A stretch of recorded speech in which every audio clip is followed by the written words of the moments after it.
Not on yet. Good morning, and thank you for tuning into WMEB 91.9 FM Orono, Maine, and welcome to Layers of Expression. I'm your host, Sam Grimwood, and this is a space to talk about all things art. Today, my guest is Alex Truanski, fellow IMFA graduate student. Hi, Alex. How are you? I'm good. Good. Yeah. Thank you so much for joining me today. Yeah, it's great to be here. Yeah, I'm excited to have you on. It's a really cool space. Yeah, I love the radio station. It's one of the most chill, vibey places, I think, on campus. Oh, yeah. So tell me a little bit about your experience in the IMFA program. We'll start with that. Well, I graduated with new media, which is in the IMRC, and so I got familiar with all the equipment there and the resources and the people, and I just naturally went to the intermediate program from there. Yeah, it's kind of hard not to when they're housed in the same building. Yeah. People come up with new ideas based off your art that you didn't even realize was Absolutely inspiring other people with. So it's pretty cool that that's all mixed in with intermedia. Intermedia is a great place to explore a variety of things. I'm in sculpture and installation art primarily now, and I never even thought that was in my radar until this program, which is pretty cool. And I just love that you can make your own art. Off your own research, and then be in a classroom that has people in architecture and English and med school. Like last time I was there was people in from the med program in it. Yeah, and, I think there's a biochemist in our program now too. Biochemist and then new media. Yeah, and just all these different people from undergrad, different places in the whole school are coming together in this one classroom to talk about art. Yeah, exactly. It's awesome. Yeah. And it's really cool too because I think in traditional art schools, which there is substance and value in that, I think, but it's less competitive and it seems more collaborative, which is super important. I mean, our collaborative class that we're in now is working with ecology students and high school students making this mural in downtown. It's just a cool place to be and watch it happen, because we are one of the, from what my understanding is, only programs in the country that has an art program based on research. Everything is more honed in on traditional mastery of skills, which is interesting. Schools should be about, rather than implementing other ideas, just building your own original thought and giving the school the skills and resources to do that kind of thing, which is cool. Now, on that note, tell me a little bit about your creative process. I know you play in a bunch of mediums, and I think it's really important to use the word play, because that's kind of what we do, rather than it takes the intensity, I think, off of honing in a skill on a specific medium or something, because you just want to play with it. You want to see what it can do and what you can do with it. So tell me a little bit about that. A big medium for me, a thing that I really love to do is balance rocks. Right, that's one of my big things, and it's just about the process. And a big part of play is not really having an end result. You're just enjoying the process. The moment. And when I balance rocks, sometimes I don't even know what the rocks are going to create, and it reveals itself to me at the end. Love that. And I just it makes it more fun to know that there's almost a present involved, that there's something that's going to be revealed to me at the end, because I'm finding these rocks that I I relate with these rocks that I find, and then I put them together in a balance, and I'm in the moment. I'm very present, and it's just it's fun to feel the balance, and then it's just having that anticipation of I'm going to step back and see something that's no one has ever seen before. Yeah. Even I don't even know what it's going to be. And so that part is fun for me, making art that you don't really know how it's going to turn out. Yeah. And that brings me into the present moment, because I feel if you have a certain set of things that you need to complete to make a certain thing, then it almost becomes work to get there. Oh yeah. But if you're in a flow, in a play state where you don't really know what it's going to be, but you kind of enjoy the process, then really beautiful art comes out of that.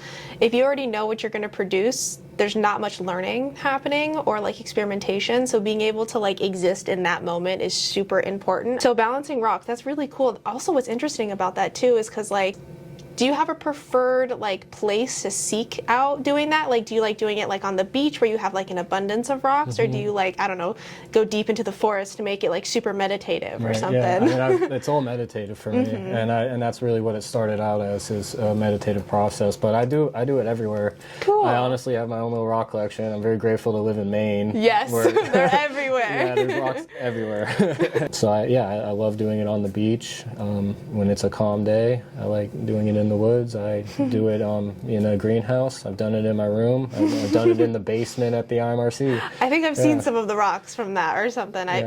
You take rocks and then put them back out in the world. Are you talking about just like the sculpture itself being there, or do you like literally just go out and start rotating like the material? Pretty much rotating material. How interesting. Yeah, I mean, there's some rocks I hold on to. Yeah, because they're cool. They're really cool. Yeah, I love rocks. Yeah, same seeds though. But I will put a whole bunch of rocks that I've collected into my backpack, and then I'll go explore the woods or the beach, and I'll bring him to one spot, and then I'll leave him there. So it's kind of funny that I'm like bringing these like rocks from the beach into a place in the woods. Yeah. And then like if anyone were to like stumble upon that, they'd be like, what? Why are these rocks here? This doesn't make sense. Yeah. But that's interesting because that's like, to me, a form of collaborating with nature a little bit.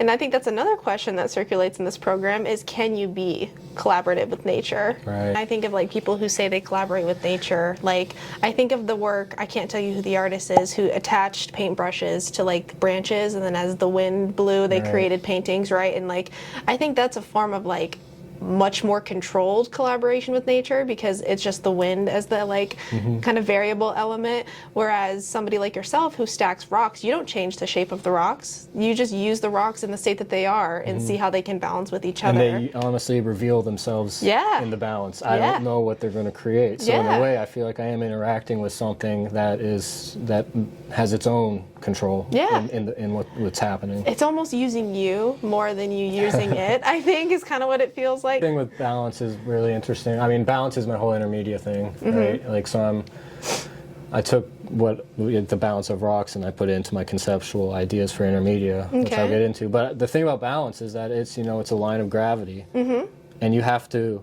work into that line of gravity. And there's like it's kind of interesting because there's only one way really that these rocks will bounce, but there's also an infinite amount of ways that these rocks will bounce, right? And it's like depends on like that one way that you find, but any rock can bounce on any other rock if you find the balance point. I do take on the balance into my intermedia program about more than just, straight balance, and how can we conceptually think about balance. Like if you think about dichotomies, right? There's always an opposite to something.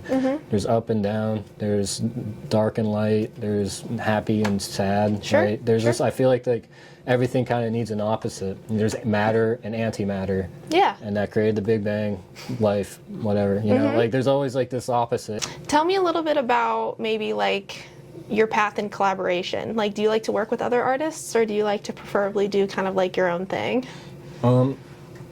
Bouncing rocks, I like to do by myself. By yourself, I can understand meditative out in the woods. Alex is doing his own thing. But I did a lot of audio engineering.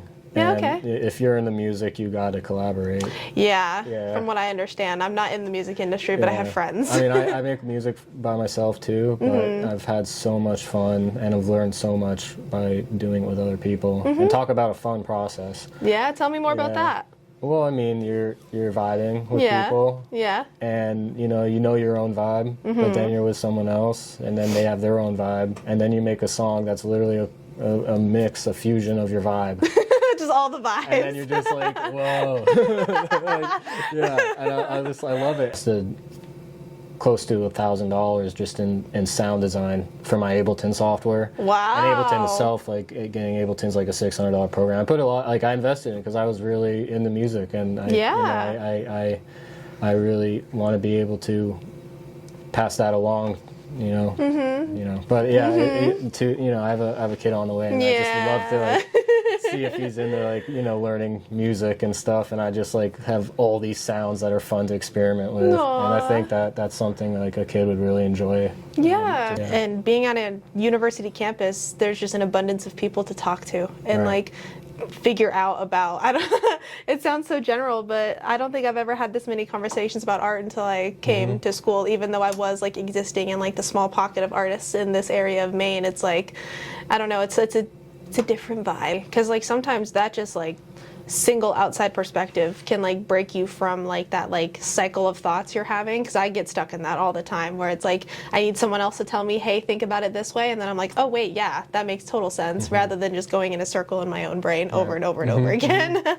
So I think this is a good segue to talk about like the evolution of your style too. So like you were talking a little bit about like your foundational skills you developed in new media, and then kind of what you've been exploring through research and balance through like creating projects showing like gravity and like the negative and positive of things. So the thing about balancing rocks is that they collapse afterwards. They're very fragile. They don't last. It's ephemeral art. And I'm very inspired by ephemeral art. It's like Andy Goldsworthy, you know, making nature art that eventually just decomposes or melts or just disappears. But the balancing of rocks is a little bit more. It's like it's fragile. Like it will get knocked over if you tap it. And that's evolved into a lot of my art. You know, it's my glass, my stained glass is very fragile. Like I made like a blue heron with stained glass that's like the whole weight of it is on just like two really thin legs. Oh my god. And, like I had like a professional come in and you know it was like, that's a really great design, but maybe you want to put like you know glass in between those legs and around it, you know, make it sturdy. And to me, you know, I find a lot of beauty in vulnerable art. For me, if I make art like that, I'm going to put a lot more care and treat it more like a life. Like it could die if I don't take care of it. Having balanced stained glass, it's like if that stained glass falls, it's going to shatter. And I actually really appreciate that. You know, it means I have to really put my skills and technique of the balance into it so that it is balanced. And then I can like take a step back and I can always see that fragility, that vulnerability, and to me that's a beautiful thing that I'm incorporating into my art. I think that's incredible, honestly, just like that entire thought process. And I'm going to throw a curveball question at you because of that. So something else I'm doing in this program is I'm getting a digital curation certificate that emphasizes a lot of like preservation of artwork. Since you're so like adamant about ephemeral art, I'm curious what your opinion is on preservation of works. Like, is there a reason why we should preserve works? What works should we preserve, if we should? That kind of thought. When you see a piece that's like obviously took a lot of thought and time, then preserving that piece of art is important for sure, and it's just a whole other different kind of appreciation. It's just for my own art, you know, it might take a little less time to make, but I do it in a way where it adds a whole other kind of aspect of vulnerability, that it could collapse and fall and break if you don't take care of it. So I mean, it's two different ways to appreciate art, but I totally am in favor of the preservation of art. That's totally valid, and I think that also adds like a little sub question for me then. What is your opinion on like documentation of ephemeral art compared to like preserving like a centuries old painting, right? Like, do you think they hold the same weight in terms of like presence? Right. I mean, it is interesting to say ephemeral art when you then take a picture and the picture lasts forever. Right. I mean, that is what anyone in the conceptual department would bring up. Can't help it. But it's you know, there is something special about building a rock stack and then not taking a picture of it. Right, like it just existed then. It existed then. There's no permanent documentation of it, and I've done that a few times, but it's really hard. Yeah, because you want, like, I think we as humans want to, like, basically archive our entire lives in picture and video format in some shape. And I mean, I say this as, like, a photographer. Like, that's literally what I do on the side is take pictures. And it's hard to not want to, like, take pictures and document everything. But it's interesting because these things we create as digital documentation are also not necessarily guaranteed. Like, they're also like vulnerable to so many different things. Like a computer can crash, a computer can like corrupt a file, so then that moment that you're wanting to document and save forever is also in jeopardy. Like it's just, I think it's a really deep conversation that people can have, and it's a major topic in like this graduate certificate program that I'm in right now. It's like, how do you decide what art to preserve, and then how can you distinguish something like you were talking about, like someone who spent a semester making a piece of art, does that equate to something higher than like a hour-long project? Because I think it's all situational. I think it's all dependent on the work, the artist, the intent, the conceptual like nature behind it. Now, conceptual artwork. Okay, let's tap in real quick. I did not understand until this program how important it was that, or how important the idea of an artwork was, and how that can sometimes outweigh the object itself. You know what I mean? So I'm kind of curious what you think about that a little bit, because there's a particular work that sparked my interest in, like, not necessarily controversial art, but art that's not always pretty and makes you feel good. I can't remember the name of the specific work, but I can describe it in detail. It was a show, I believe, in Germany, where this machine was tasked with squeegeeing up this red liquid that was constantly coming from the machine. Yeah, I've seen You know that. what I'm talking about? Yeah, Okay. yeah. And over time, it squirts out more liquid until it can't keep up. Yes, okay, so that to me was like the light bulb in my brain of like, holy cow, conceptual art. That's not something that fits the conventional ideas of beauty, right? Okay, it's this machine that is just constantly cleaning up its own mess, and that dives into like so many conceptual things of like the human psyche and depression and all of that kind of thing. Right. And so like straying away from like the super pretty, like smiley type work, like what you were saying, that like makes you feel good, but rather the work that kind of makes you feel unsettled, or just like, I think ambivalence really puts a note on that. Yeah. You know, it gives you mixed feelings. Yeah. It's like, oh, there's levels to this. yeah. And that's why art, I think, is so important, especially art that doesn't just Right. make you feel good. Right.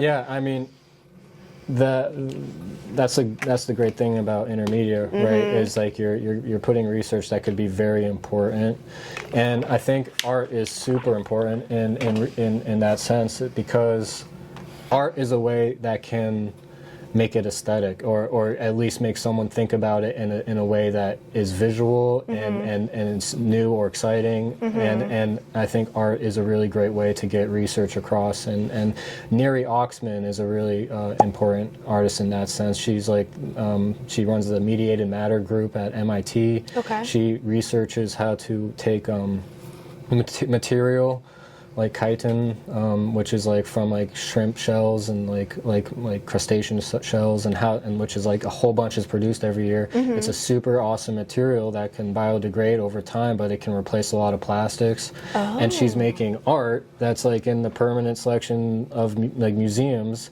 that is actually research art, and it's catching the attention. Because if you were to like throw all this like science at someone that is not that doesn't understand it, yeah. they're just going to be. But if they like catches their attention, like, oh, that's a cool piece of art, like, and then they read it and they're like, oh, well, that's super interesting. Like, that's how you really capture someone's notice to important issues. I think is through art, or at least that's a really important way to do it. I think that's an amazing example of what can be done when, like, because art, I think, acts as a communicator. It's a translator. It is how someone can take all of that data that, you're right, someone who isn't versed in that language would look at it and be like, I have no idea what I'm looking at, and it all just seems kind of scary or like daunting or intense, and you're like, how do I read this? It seems almost like a foreign language in a way.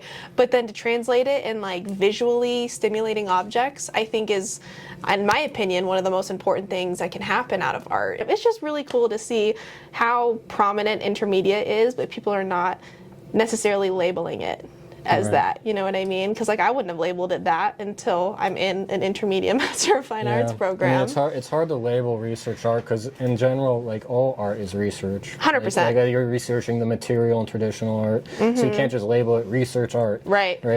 Because that could really be any art. I definitely have the love-hate relationship with social media too, and it is hard to like hashtag any kind of important research that's through art, because it all is research, and art is just so saturated. There's so much to it. So it's hard to think of how you can really hone down on like what we're doing here in the intermediate program. You know, really having like science that's important in the art, or sociology that's like bringing people together to think about important ideas. And how can we hashtag that? How can we put, I mean, of course we could probably just make a whole new Instagram account that's specifically for this kind of art, but I'm sure there's a lot like that already.